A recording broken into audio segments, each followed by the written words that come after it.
네, 세월호 특별법이 블랙홀처럼 정치권의 모든 이슈를 빨아들이고 있는 형국입니다.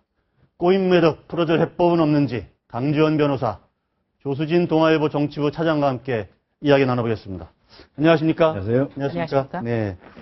제가 조금 전에 염수정 추기경님 말씀을 제가 잠깐 인용했는데 애둘러 표현을 하신 것 같은데 상당히 뭐랄까 좀 던지는 메시지가 좀 큰 것 같아요. 조차장께서 먼저 한번 말씀을 정리해 주시죠. 의미가 대단히 크다고 보는데요.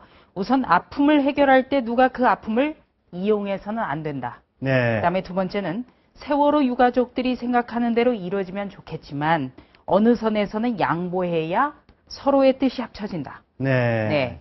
그러니까 어떤 그 정치권 일부 세력이라든지 시민단체에서는 마치 세월호 특별법이 수사권과 기소권을 유가족들이 다 가져야 된다. 네. 이런 것이 국민의 뜻이라고 주장을 하고 있습니다만 예. 여기에서도 한 말씀 하셨고요. 또 유가족들에게도 여러 가지 자식을 잃은 슬픔을 어떻게 다 말로 하겠습니까만 어느 정도 선에서 양보를 해야 절충안을 얻을 수 있다. 네. 이렇게 조언을 했습니다.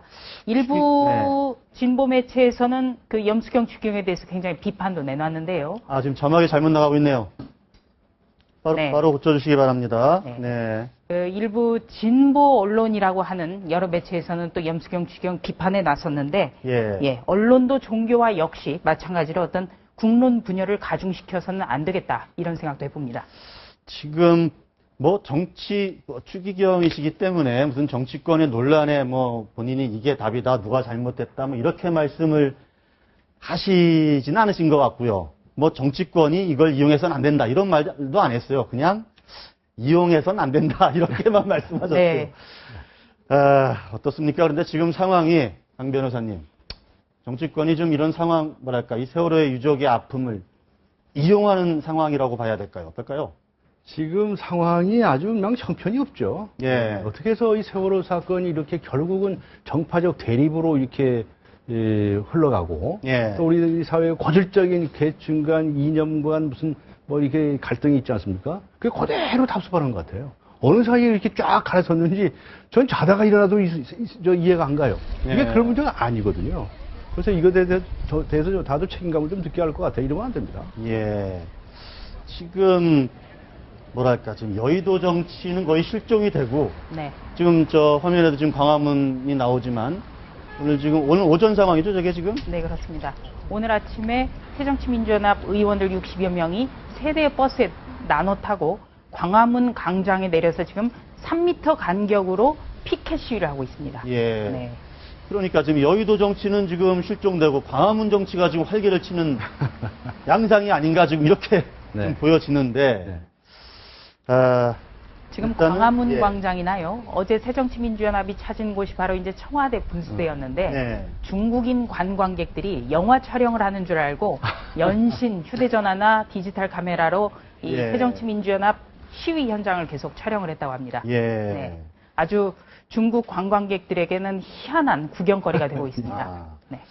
어떻습니까? 지금 문재인 의원의 단식 정치가 본인은 어떤 의도에서 하는지는 정치적 의도인지 순수한 의도인지 그거는 따져볼 일이지만 그게 지금 상황을 푸는 방법이 되는 건지 아니면 더 꼬이게 만드는 건지 약간 비판적인 여론도 있는 것 같고요. 어떻게 지금 평가하세요? 그럼 문재인 의원이 좀 잘못하는 거죠. 좀 주책 부리는 겁니다. 저게요, 제가 심한 말이 아니고 문재인 의원이라는 사람이 누굽니까? 박근혜 대통령하고 선거에서 대립했던 후보자 아닙니까? 그러니까 우리 정치권의 가장 대척점에 서 있는 인물 중에 한 사람이에요. 그런데 다 잘 될 일도 저희가 나타나면 갈라집니다. 싸움박질 되는 겁니다. 그러니까 자기 자신이 자기 정체를 분명히 알고서 해야 되는데 문재인 의원이 저렇게 단식을 하는 순간 이미 이 세월호 문제가 아주 정쟁화돼 버린 거예요. 싸움박질 어느 대척점에 앉아있는 거예요. 그러니까 문재인 의원이 잘못한 거고요. 당장 때려치워라. 저는 그렇게 얘기를 해주고 싶습니다. 이 정치라고 하는 것은 근본적으로 갈등을 해소하는 기능을 하는 것입니다. 그래서 정당도 있는 것이고 여러 가지 이제 다양한 의견들이 수렴이 되는 것이거든요. 정치를 조장하는 게 갈등을 조장하는 게 정치가 아닙니다. 갈등을 수습하고 조정하는 게 정치입니다. 그래도 도대체 정치한다는 사람들이 갈등을 조정할 생각을 하지 않냐고 저기 싸움박질하면서 깃발 들고 앉아가지고 저기 이게 무슨 정치입니까 저게? 다 사표 쓰고 나가라고 그러세요. 그건 말도 안 되는 저런 짓을 아직도까지 하고 있냐 말이에요. 지금 뭐 주장은 지금 박근혜 대통령이 이 문제를 풀어야 되는데 지금 꿈쩍도 안 하고 있다. 뭐 이런 주장 아닙니까 지금? 그러니까 박근혜 대통령이 꿈쩍하지 않으면 움직이게 할 수 있는 방법을 강구해야죠. 그게 저렇게 싸우는 방법입니까? 우리 정치권에서 정말 정치 개혁을 해야 할 가장 중요한 문제가 뭐냐? 싸움박질 정치를 없애야 한다는 겁니다. 정치는 저렇게 싸움박질을 하는 게 아닙니다. 말로 하는 것이고 대화로 하는 것이고 그리고 자기들이 할 수 있는 장치들이 많이 있어요. 왜 그 많은 정치들을 놔두고 길거리 뛰쳐나가느냐는 것입니다. 작년에 국정원 사건 때문에도 그 당시 야당이 많이 뛰쳐나가지 않았습니까? 그때는 민주당이었나요? 예, 작년도 8월이었죠. 뭐, 꼭 1년 전에. 그건 민주당이잖아요. 그 민주당이 뛰쳐나가게 해줘 그렇습니다. 도대체 민주당은 무슨 가출 청소년이냐? 저는 청소년 문제 연구하는 사람이니까. 툭하면 집구석으로 뛰쳐나가느냐 말이야. 당장 들어가라. 전 그렇게 주장을 했어요. 예. 왜냐하면 이거는 제가 이 법률 공부를 하는 사람인데요. 이거 직무유기입니다. 국회의원이 국회를 떠나는 건 직무유기입니다. 제가 바빠서 안 하지 직무유기죄를 고소하고 싶어요. 이게요. 의도적으로 직무를 내팽개치고 자기들은 무슨 이게 정치의 연속성이라고 국회의원의 직무라고 말할지 모르지만 대한민국 헌법에 어디 저 국회를 때려치고 나가서 길바닥에서 그 짓 하라고 돼 있습니까? 그래서 이거는 국회의원들이 자기 자신을 몰라서 그러는 거예요. 직무유기입니다. 당장 때려치고 국회에 들어가서 더 좋은 방법으로 싸우라 이겁니다. 그렇게 싸움이 좋다면 싸우라는 거예요. 다른 방법이 얼마든지 있는데 왜 하필은 그따로 가출해가지고 길바닥에서 그 짓 하고 다니는 거예요. 당장 때려치고 들어가라. 저도 강지원 변호사님 말씀에 좀 공감을 하는데요. 국회에서 일하는 사람들, 그러니까 국회라는 입법기관에서 일하는 사람이 바로 국회의원인데 이렇게 국회를 뒤로 하고 광장에서만 나온다면 국회의원이라는 이름 자체가 성립하지 않는다고 보고요. 또 계속해서 새정치민주연합이 청와대라든지 광화문 광장에서 요구하고 있는 것이 바로 세월호 특별법 제정 문제인데 법 제정이야말로 입법권의 고유한 영역입니다. 그러니까 어떤 논리적으로 전혀 맞지가 않는 거죠. 그리고 또 문재인 의원의 경우에는 단식이라는 것은 굉장히 극한 투쟁인데 과거에 김대중, 김영삼 대통령도 각각 13일과 23일의 장기 단식을 한 적이 있습니다. 근데 엄연하게 명분이 어떤 그 신군부의 야당 탄압이라든지 이런 분명한 명분이 있었습니다. 근데 대선 주자를 지낸 문재인 의원이 이 세월호 특별법과 관련해서 국정 경험을 바탕으로 어떤 가이드라인을 제시할 수도 있는데 그거를 뒤로 하고 단식을 한다? 이거는 참 맞지 않는 거고요. 특히 문재인 의원 같은 경우는 2004년에 노무현 대통령 시절에 시민사회 수석 비서관을 했습니다. 이때 그 지율 스님이 천성산 터널 건립 반대 단식을 100일 동안 했을 때 찾아가서 단식을 말리면서 단식을 부추기는 말을 해서는 안 된다고 시민단체에 경고도 했습니다. 그렇다면 자기 행위에 대한 부정도 하고 있는 거죠. 네. 아마 그렇게도 볼 수 있을 것 같아요. 문재인 의원이 이제 지난 대선 때 어쨌든 49%의 지지를 얻었던 대선 후보였기 때문에 문재인 의원이 나서게 되면 박근혜 대통령이 오히려 움직이기가 더 부담스러운 측면이 있지 않겠느냐 이런 지적도 나올 수 있을 것 같아요. 그렇죠. 그래서 문재인 의원이 저렇게 단식하고 나서면 안 되는 겁니다. 그래서 다시 한번 말씀드리지만 당장 때려치고 집에 가서 얼른 빨리 식사를 하세요. 라고 얘기를 해주고 약간은 뭐랄까. 근데 이미 이제 8일째 했는데 어느 날 갑자기 그냥 아무 일도 없었던 듯이 그만둘 수도 없는 노릇 아니에요. 그저 잘못됐다고 생각하면 당장 그만둬야죠. 빨리빨리 회개하고 반성하고 회개하고 반성하지 않으면 절대로 이 나라 정치권 변화하지 않습니다. 우리나라 정치권들이 정말 회개하고 반성하고 참여해야 되거든요. 저는 정치인이 아니지만 저도 뭐 하여튼 회개하고 반성하는 게 참 많은 사람이니까. 시도 때도 없이 회개하고 반성해야 됩니다. 뭐가 부끄러워서 그걸 못합니까? 저는 오히려 우리 정치권이 이 세월호 참사 이후에 반성하자고 그러지 않았습니까? 대통령부터 반성하자고 그러고 여야가 다 대표 반성하자고 그러지 않았습니까? 근데 반성했습니까? 무슨 반성을 했습니까?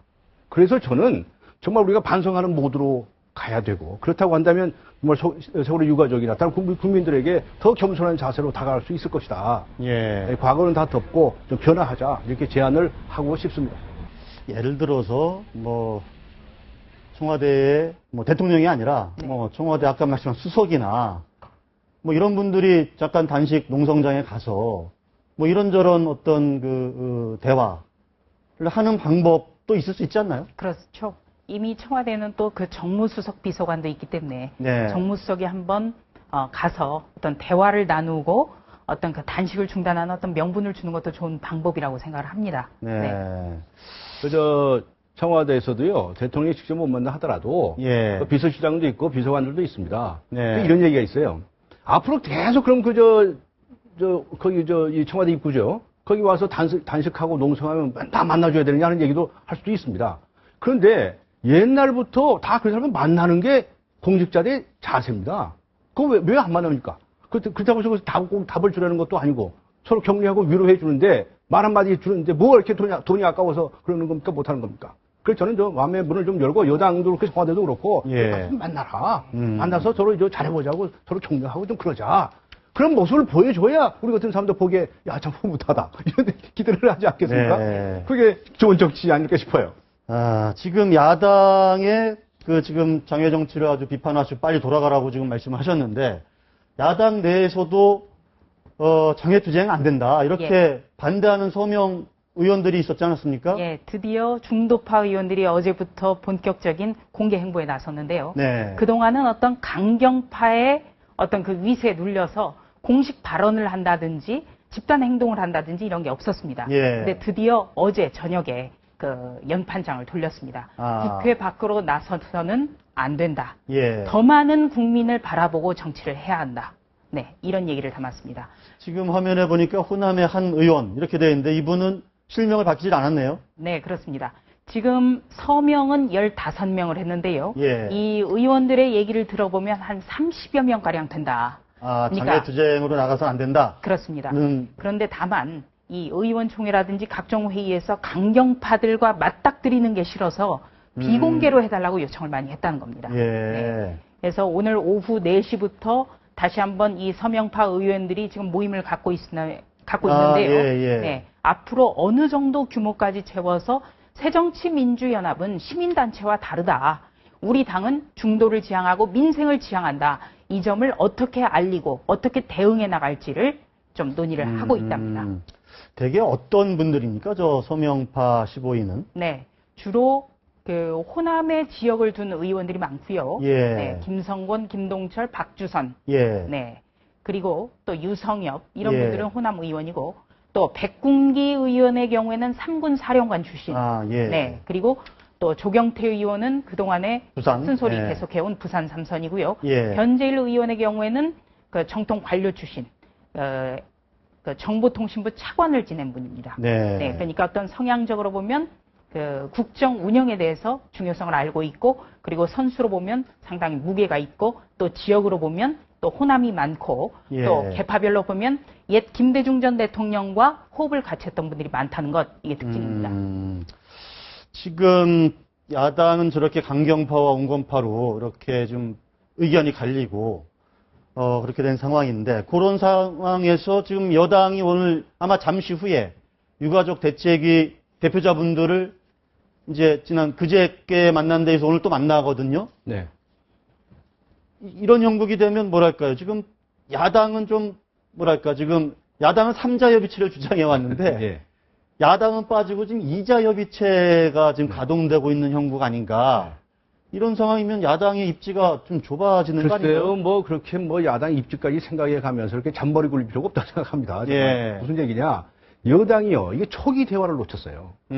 그동안에 이 세월호 유가족들은 계속 야당을 창구로 해서 접촉하고 주장을 해왔는데, 그동안에 계속 3자가 만나자는 얘기는 그 대변인 얘기 인터뷰하다가 들어보니까, 예. 3자가 좀 만나서 얘기 좀 하자라고 수차례 요청을 했다는 거예요. 근데 여당에서 코빼기도 안 보였다는 겁니다. 그래서 여당에서 초기 대화를 놓쳤어요. 그러니까 지금이라도 자꾸 만나죠. 예. 만나면 2자가 됐든 3자가 됐든 간에 여기서 서로 이제 교감을 한 다음에 또 3자도 만나고 되고 하는 거고 3자의 협의체라고 하는 것도 무슨 법률적 구성을 그런 건 아니죠. 가진 게 예. 아니고 그냥 예. 대고 하자는데 예. 3자면 어떻고 5자면 어떠냐 이런 얘기입니다.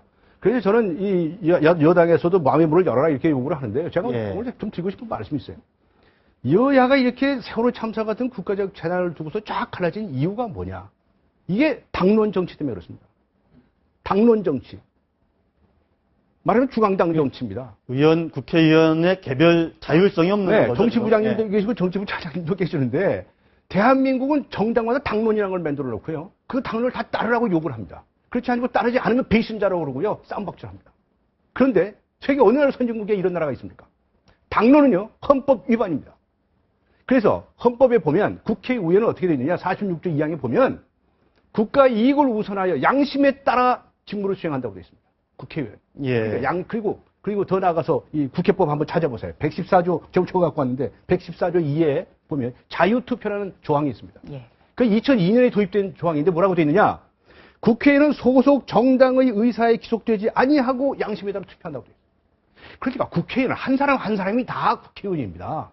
그리고 어떻게 나는 무슨 당 소속이다 무슨 당 소송해가지고 그 똘마니만 노릇하는 게 국회의원입니까? 그래서 당에서 당론을 정해놓고 무조건 따르라라고 하는 것은 독재입니다. 당내 독재입니다. 그래서 중앙당 정치라고 하는 것이고 저는 중앙당을 폐지하라고 옛날부터 주장을 해왔습니다. 중앙당을 폐지해버리고 국회의원들 각자의 생각에 따라서 상임위별로 항상 국회를 열고 자기들끼리 만들어 나가는 거예요. 이렇게 하지 않으면 대한민국 정치 절대로 한 발짝도 못 나갑니다. 그래서 저는 이 세월호 참사도 그렇습니다. 세월호 참사를 다뤄야 할 국회 상임위원회가 있을 거 아닙니까? 예. 처음부터 그 상임위원회가 계속 치고받고 뭐 자유끼리 토론하면서 진행해 나갔으면 되는 겁니다. 그리고 다른 위원회는 또 하는 거예요. 경제, 무슨 교통, 뭐 보고서 많이 있을 거 아니겠습니까? 그 위원회, 그 위원회로 다 법률 심사도 하고 또 무슨 예산 심사, 결산 심사 하는 거예요. 아, 그렇게 해야지. 이거 하나 때문에 다른 거 다 팽개치고 다 지금 유기하고 그쯤만 거기만 매달려가지고 대한민국에서 법률 하나도 넉 달 동안 통과시키지 않는 이 국회의원들이 무슨 국회의원들입니까? 지금 야당은 세월호법이 그러니까 민생법안 먼저 처리하자, 분리 처리하자고 하니까 세월호법이야말로 제1의 민생법안이다. 지금 이런 논리인 거죠? 그렇습니다. 그러니까 세월호 특별법부터 처리를 하고 나머지 계류 법안들을 처리하자는 입장인데요. 예. 지금 그 새누리당이 오늘 그 유가족과 2차 면담을 곧 할 예정인데 문제는 새정치민주연합에서 속이 타들어간다는 겁니다. 아. 네, 지금까지 조금 전에 말씀하셨습니다만 지금까지 야당에서는 여야 그리고 유가족이 3자 협의체를 구성해서 대화를 하자 이랬는데요.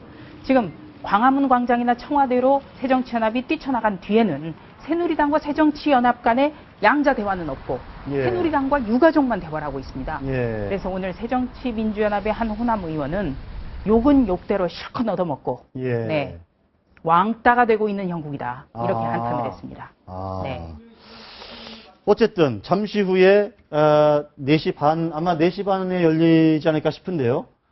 오늘 양자 협의에서 뭔가 좀 답이 나왔으면 좋겠는데 가닥이 좀 잡혔으면. 뭐 오늘이 아니라 하더라도 예. 또 뭐 몇 달 동안 끌어왔는데요. 예. 앞으로도 진지하게 대화를 계속해 나가면 됩니다. 그래서 예. 저는 당 중앙당에다가 무슨 TF팀을 만들고 어쩌게 당대 당하고 붙고 또 이 법안 이 특별법을 만드는데 원내 대표들끼리 만나서 최종 결정권자이 돼버렸어요. 난 이런 걸 하지 말고 예. 그저 그냥 그 상임위원회 정해가 상임위원회에서 꾸준히 이 문제 토론해 나가는 거예요. 오늘 안 되면 또 내일 하고 내일 한 다음 그 다음 날 하고. 그냥 제발 길바닥에 나가지 말고 그리고 앉아서 오늘 또 얘기하고 또 내일도 얘기하라 이런 얘기입니다. 그렇게 한쪽에서는 그 일도 해 나가고 또 한쪽에서는 무슨 또 할 일도 하고 할 일도 해 나가고 이래야 국회가 다른 문제를 두고서도요 여야가 대립할 게 많습니다. 아 예를 들어서 무슨 경제 살리겠다고 하는데 지금 소득 중심의 성장을 하겠다라고 하는 것에 관해서 예를 들어서 무슨 뭐 기업 환류 소득에 대해서 기업 소득 환류에 대해서 세제를 매기는데 뭐 법인세를 올리자는 등 말자는 것들 뭐 이런 얘기들 예. 그걸 가지고도 할 얘기가 너무너무 많아. 여야 간의 대립도 많아요. 예. 근데 왜 이 하나만 매달려 가지고 다 이렇게 팽개치고 딴짓을 하고 있느냐? 그걸 바에 다 월급들 갖다 뱉어내라. 월급 세비들 다 뱉어내라. 예? 그건 이런 주장 국민들의 저 심정이라고 저는 생각을 합니다. 너무 네. 심하게 얘기했나요? 특검과 관련해서 약간 뭔가 좀 절충안을 찾는 듯한 분위기가 좀 있죠? 네, 그렇습니다. 새누리당이 특검과 아마 관련해서. 오늘 할지는 모르겠습니다만 예. 일단 곧 추석 연휴입니다. 예. 그러니까 추석 연휴 밥상에서는 어느 쪽이 이 세월호 전국을 빨리 해결을 했느냐. 예. 그게 관건이 되거든요. 그래서 새누리당 같은 경우에는 지금 세월호 특별법의 큰 쟁점을 정리해보면 두 가지 정도 되겠습니다. 하나는 세월호 특별법이 규정하고 있는 진상조사위원회를 가동시켜서 세월호 참사 진상을 규명해보자. 네. 네, 이때도 미흡하다면 두 번째로는 그 특검을 네. 가동을 시키자인데 지금까지 이 특검을 4명 문제를 네. 그러니까 지금까지 여야가 각 2명씩 추천하는 문제를 가지고 지금 적점을 찾지 못하고 네. 있거든요. 그러니까 새누리당에서는 새누리당 몫으로 보장된 이 2명을 유가족들이 지정해 주면 그 안에서 수용하는 방안. 네, 이런 절충안을 제시를 할 것 같고요. 그렇다면 유가족들이 어떤 이러이러한 분들로 이러이러한 분들 중에서 골랐으면 좋겠다. 네, 이렇게 골라주십시오. 후보군을 추천해주면 네, 우리가 승인을 하겠다. 예. 네, 이렇게 되면 절충점을 찾을 가능성이 있다고 보여지고요. 네. 그렇게 되면 새정치민주연합은 이 협상에서 완전히 배제가 되는 겁니다.